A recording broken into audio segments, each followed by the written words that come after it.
Well, minicamp is over. We can pick up the pieces now and set the table for 49ers training camp in about 7 weeks by taking another look at the 53-man roster projection. And that involves a look at the entire 91-man roster as it stands right now. So I'm going to provide a link for you so you can follow along. I know this is 1080p, so you could probably follow along on YouTube, but that's no fun. I think everybody would rather follow along with the spreadsheet as we go through position by position. Now, first things first, I'm going to have to tell you, I'm proud of my work on this sheet that I did before minicamp because I thought that it did accurately reflect how the 49ers lined up and what their plans currently are. So there aren't too many changes in that regard, but this is still worth going through position by position so that way we can understand how this 49ers team is going to be constructed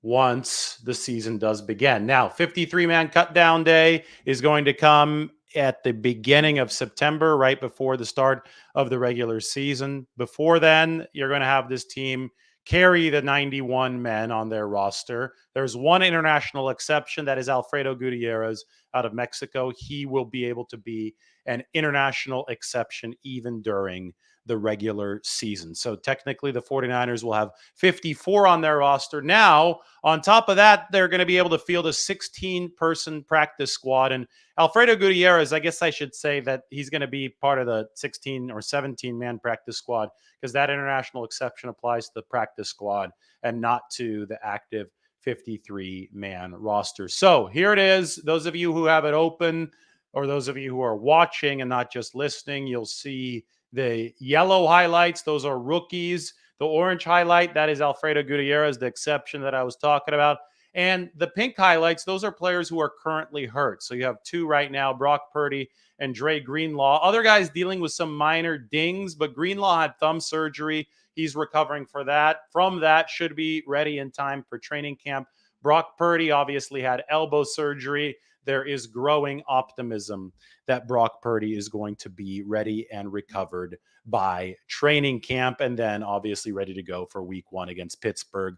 But we will see. We're going to go through this position by position. So I'm going to talk about the 49ers at each group. Why don't we start at the bottom this time and move our way up to the quarterback position? So we could slide all the way down here and we're going to look at the 49ers secondary first.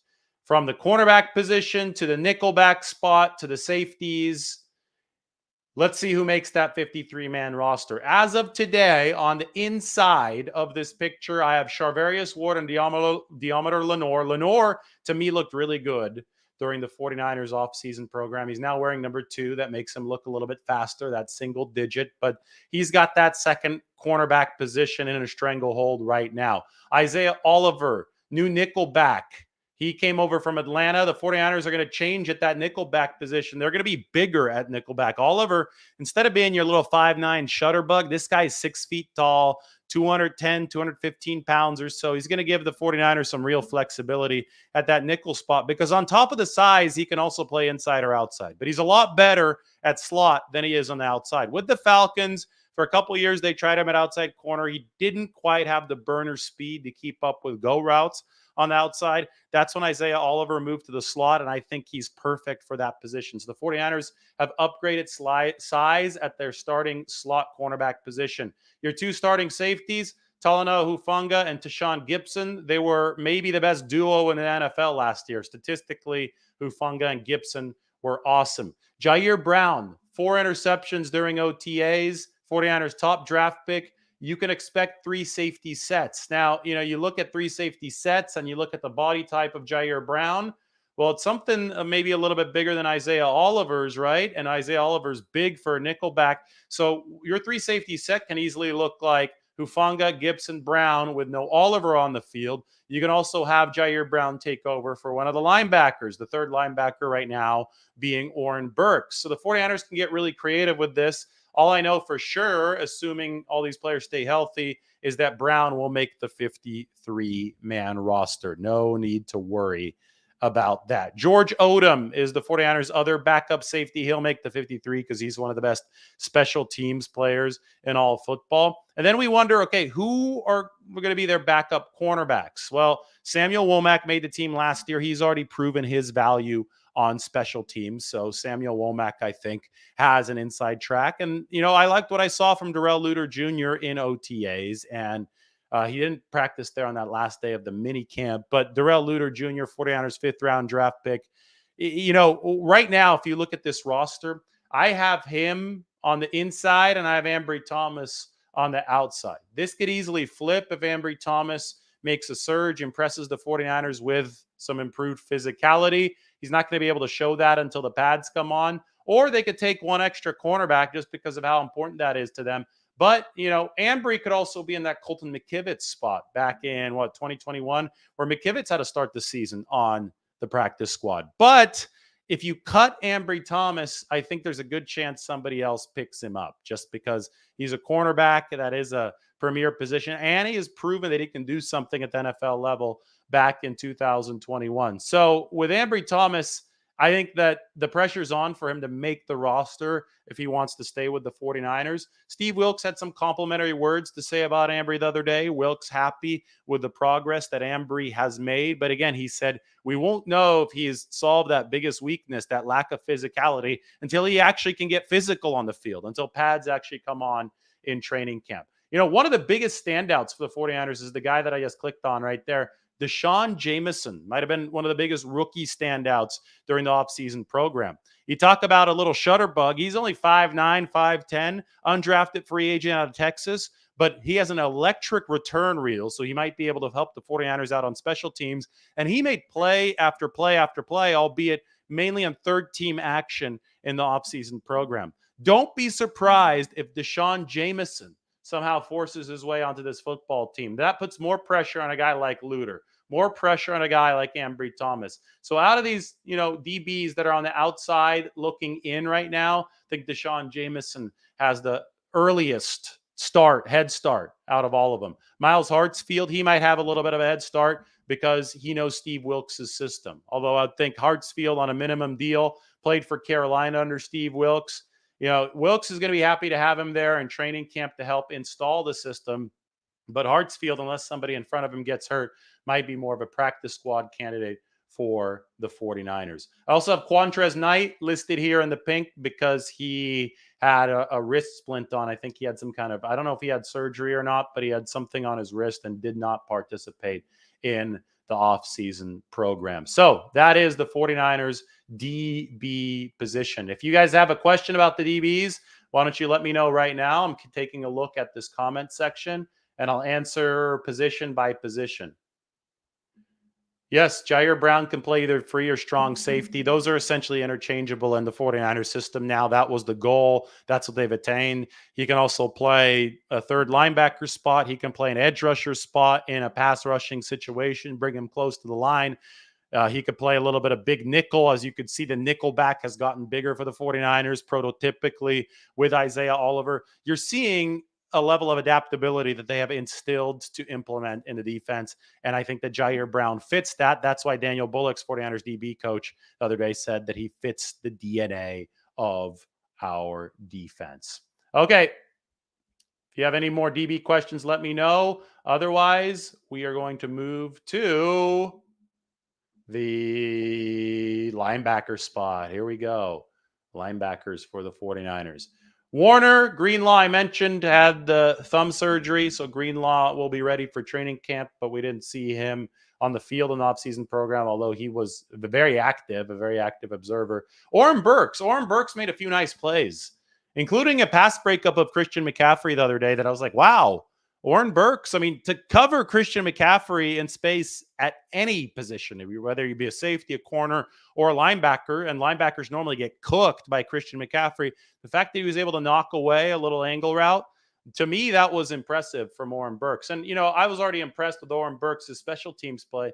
That's why, he's going to make this team. But if he can give the 49ers a nice, good third linebacker, especially a veteran presence early, it takes pressure off of this guy, D. Winters, a rookie, and Jalen Graham, the rookie 7th-round pick for the 49ers. Burks and Flanagan Foles, those are special teams aces. That is their specialty. But if you want that third linebacker, only plays about 30% of the time due to nickel packages, to be an effective player, well, Winters and Graham are probably going to have growing pains. You might not want to overexpose them as rookies, as lower round draft picks. Oren Burks making a play like that against Christian McCaffrey is good news for the 49ers. Now, a lot of people ask me, is Winters or Graham going to make the team, or are both of these guys going to make the football team? To me, this is another thing that you can't gauge until they put on pads. Winters was the preferred one coming out of the draft as a 6th round pick. Graham just a little bit below him as a 7th round pick. They're different types of players. Winters really instinctual guy that can pressure the QB, but he's shorter than Jalen Graham, who's better in coverage. Jalen Graham's more of a cover linebacker. So you got a pressure linebackers in D Winters, a cover linebacker, tall, long body in Jalen Graham. So you got differing skill sets. In an ideal world, I think the 49ers would love to develop both of these players to be future starters in the linebacker pipeline. But as we know, we don't know how long Fred Warner, Dre Greenlaw are going to be around. Could be a really long time for the 49ers. As we know, nothing in the NFL can be charted so easily. You can just give yourself as many options as possible. So I'm going to be watching with a lot of intrigue in training camp to see what both Winters and Graham could do. Mariano Suri-Marin is a standard Mike linebacker type. He can be somebody that ultimately takes over that role for the 49ers if he can develop. And then we can't forget about Marcelino McCrary-Ball, who will also fight to make this football team challenge a guy like Demetrius Flanagan-Foles, right? Probably not going to challenge Oren Burks, who is such a special teams ace. Flanagan-Foles, strong in that phase of the game too. But that final linebacker spot, of those final two, Winters and Flanagan-Foles, you can be sure that second-year man Marcelino McCrary-Ball is going to make a push for them. So a lot of talent for the 49ers in this linebacker room. All right, questions about the linebacker room?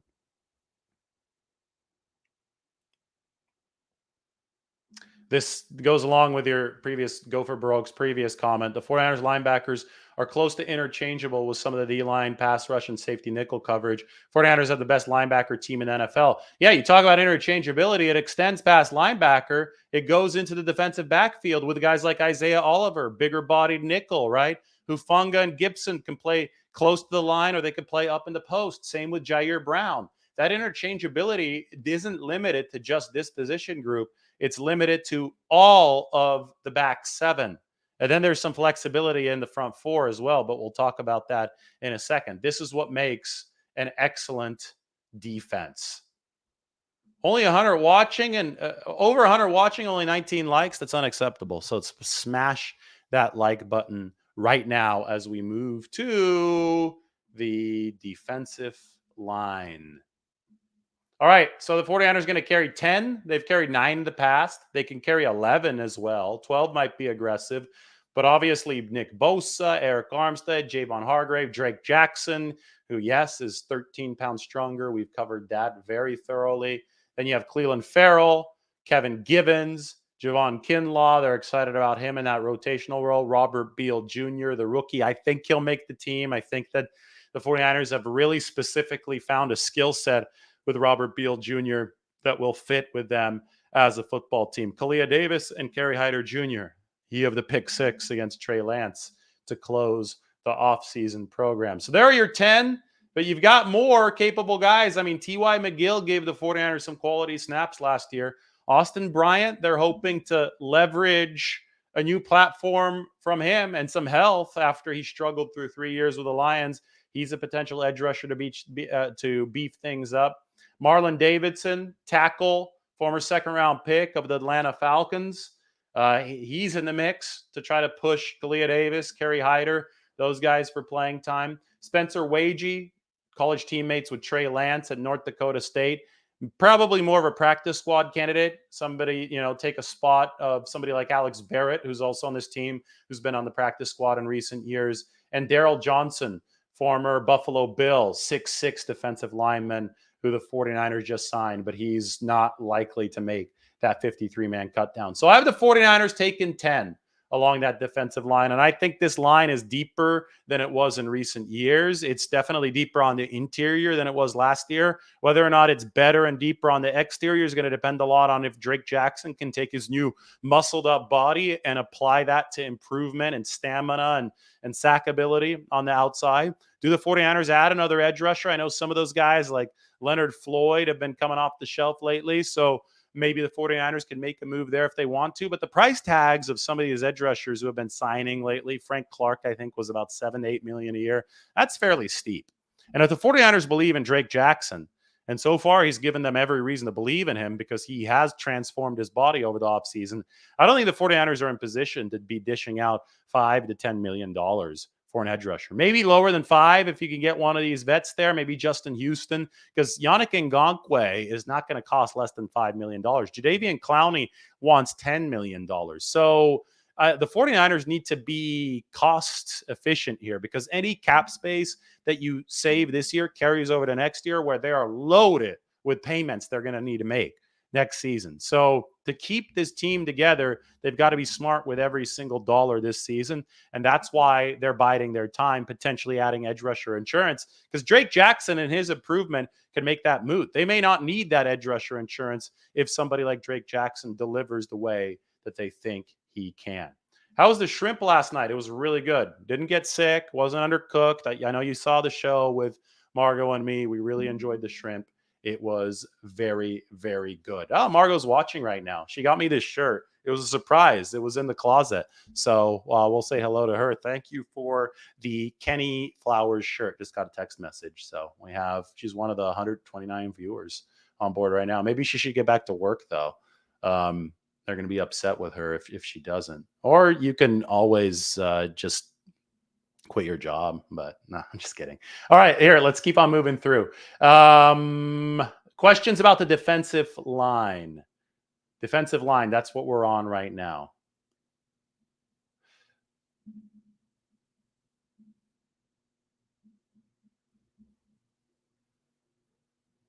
You guys aren't asking any. I'm looking for specific defensive line questions because that's the position group that we're on right now. Marvin Rose thinks that Clowney is overrated or overpriced. What personnel do I see in the game in a 4th and inches situation?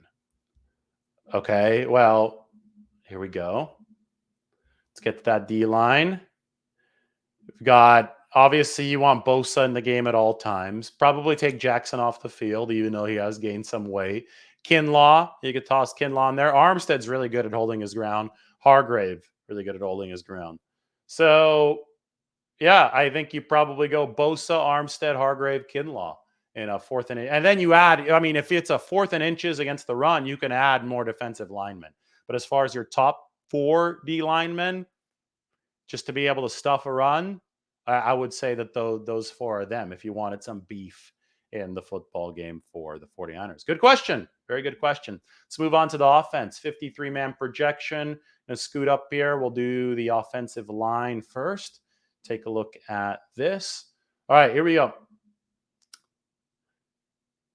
Left to right, Trent Williams, Aaron Banks, Jake Brendel, Spencer Burford, and Colton McKivitz. There you go.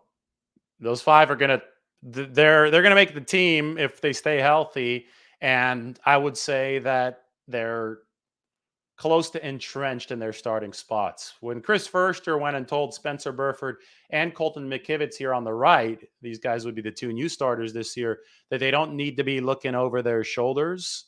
Well, that tells you everything that you need to know. The 49ers favor Burford at right guard, favor McKivitz at right tackle. Feliciano, John, the veteran pickup, he's going to make the football team. He's been working some backup center snaps and backup right guard snaps. So Feliciano is just going to be a backup interior lineman for the 49ers. Matt Pryor is going to be the swing tackle for the 49ers. Now, this is where it gets interesting.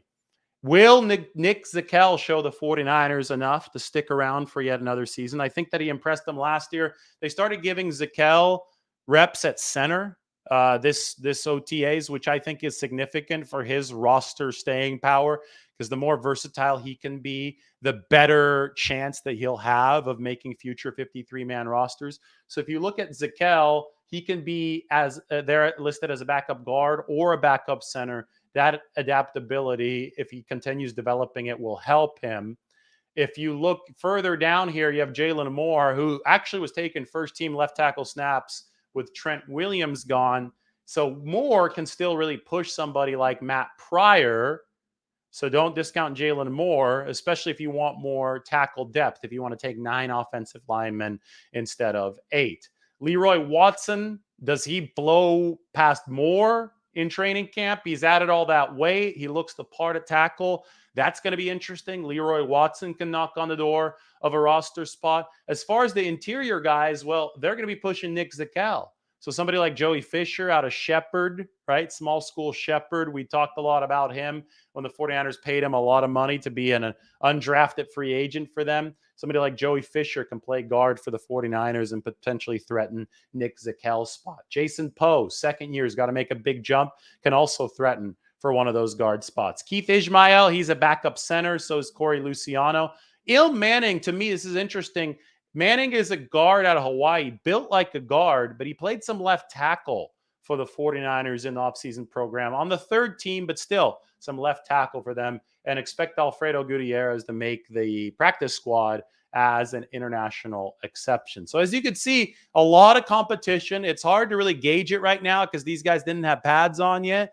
But every spot, there's going to be a push for those back of the 53-man roster spots that Zakelj is holding right now, that Matt Pryor is holding right now as a swing tackle. Feliciano will make the team, but Zakelj and Pryor, I'm looking at a lot of these other players, Jalen Moore. I'm looking at, if you go through it. At tackle, I'm looking at Jalen Moore. Put this up on the screen for you so you can see as I go through it. I'm looking for Jalen Moore and Leroy Watson. And at guard, I'm looking for guys like Joey Fisher and Jason Poe to push somebody like Nick Zakelj. Going to be really interesting to see how the 49ers finish up here along the offensive line. All right, questions for the O-line. Let's hear them. 49ers need to start looking for a Trent Williams replacement next year. Agreed. And next year they actually have a first-round draft pick. So timing works out perfectly for the 49ers. You're probably not going to find a premier tackle with a bargain bin draft pick. You're going to have to look up a little bit later in the draft to be able to do that. And that's exactly what Gopher said. Draft a prospect next year. And then you don't have to replace him next year if he keeps on playing, right? He can help shepherd that guy along. You have Colton McKivitz under contract for 2 years. When do pads come on for training camp? About a week into camp, pads will come on. So that will start answering a lot of questions. Can Leroy Watson force his way onto the roster? He can if he plays well enough. I mean, this is a really raw prospect, though. He was Spencer Burford's teammate at San Antonio, was a tight end there, was 260 or 270, put on a ton of weight. Now he's over 300. He looks the part. He's been getting snaps at left and right tackle, but camp is going to determine a lot of this stuff. Hugh Wilkins, the converted tight end. Leroy Watson might be Williams' long-term replacement. It might be. They might also have to go first-round pick in 2024. TBD, right? TBD. The offensive line is definitely not in the bottom half of the league. They were top half of the league last year, and they should be better this season. They were top 7 pass protection the past 2 years. And the run blocking has usually been good, especially after they picked up McCaffrey. It seemed that everybody was able to flow in front of a really good running back. This offensive line has been a top 10 line. And, they've lost McGlinchey, which is tough for the run blocking, but McKivitz might be able to make them a better pass protecting unit at right tackle. So this is definitely there's no objective metric that says this is a bottom half offensive line. It's a top half offensive line by the actual measurables. And I think it could get better in this 2024 season, 23 season. Interior O-line should take a big step forward because all 3 starters are returning and they were all first-year starters last year. Aaron Banks, Jake Brendel, Spencer Burford, left guard to right guard, back for year 2 together. Chemistry there should really, really improve for the 49ers. All right, let's move on. Let's go to the tight end room. I've got Kittle and Werner making the team, and then I have Willis and Latu, Braden Willis, Cameron Latu, the 49ers rookies making it behind them. Sue me if you think that Ross Dwelly won't make the football team, or if you think he will. I wouldn't be surprised if he did, if the 49ers end up trusting a veteran early on. But Willis and Latu have both impressed me. Latu made a nice catch in practice the other day, working down the seam against. It was 7-on-7, so it wasn't full contact 11-on-11 kind of stuff. But Latu has proven that he has the ability to get open. He's got a little burst in his step, and the 49ers think he's got so much untapped potential since that position switch happened just a couple years ago at Alabama from edge rusher to tight end. And then Braden Willis, the 49ers were shocked he was available in the 7th round. He's one of the best yak tight ends in football. He's a monster blocking. He studied George Kittle. I think the 49ers, I predicted they would double dip in this draft at tight end, and they did double dip. I think they really wanted to improve what they have behind Kittle, and they got two guys that might fit that job really well in Braden Willis and Cameron Latu. I think they both make this football team. And if they do, well, the 49ers have never carried 5 tight ends. That put Ross Dwelly on the outside looking in. This is a good point, though. Dwelly does have sure hands and catches everything that's thrown to him. He's a little bit of a weaker blocker. That's where the drop-off happens with Dwelly. So important to the 49ers, but he has been a sure-handed receiver for this team, and that cannot be discounted. So we'll see. But, you ask what's wrong with Dwelly, it's the lack of upside. The 49ers, Shanahan has been starved to find an upside tight end to pair with George Kittle. So Dwelly's on his 6th one-year contract with the 49ers. Charlie Werner hasn't really moved the needle as far as, wow, this guy is jumping off the screen. He gives us a counter threat to George Kittle. 49ers are still looking for that big-time counter threat. And if they can find one, then he's going to take a roster spot. That's for sure, right? If they can find 2 potential prospects in Braden Willis and Cameron Latu, if both of those guys prove themselves in training camp, they're going to take 2 roster spots. And in that case, either Dwelly or Charlie Werner is going to be on the bubble. Dwelly does play a lot on special teams. Yeah, we're objective here. Dwelly obviously has value to the 49ers. The question is, can they find more value through both Braden Willis and Cameron Latu than with just Ross Dwelly? That's what would create a potential roster crunch. So we'll see. We will absolutely see. All right, let's move on to the receivers. Ayuk, Samuel, Jawan Jennings. I think Ronnie Bell makes the team. He had a couple drops that one day after I said how sure-handed he was, but I think that special teams, you talk about the return ability, that's big for the 49ers. Then you look at somebody like Danny Gray, who I think made some moves during OTAs. I think that he's trending in the right direction. I think the 49ers like his contract as a rookie deal a lot better than a one-year veteran contract for another speedster and Chris Conley. So I have Gray making the team, and I have Ray McLeod making the team. The guys that aren't making the team, well, they haven't done anything at this point to, blast anybody off of the 53-man roster.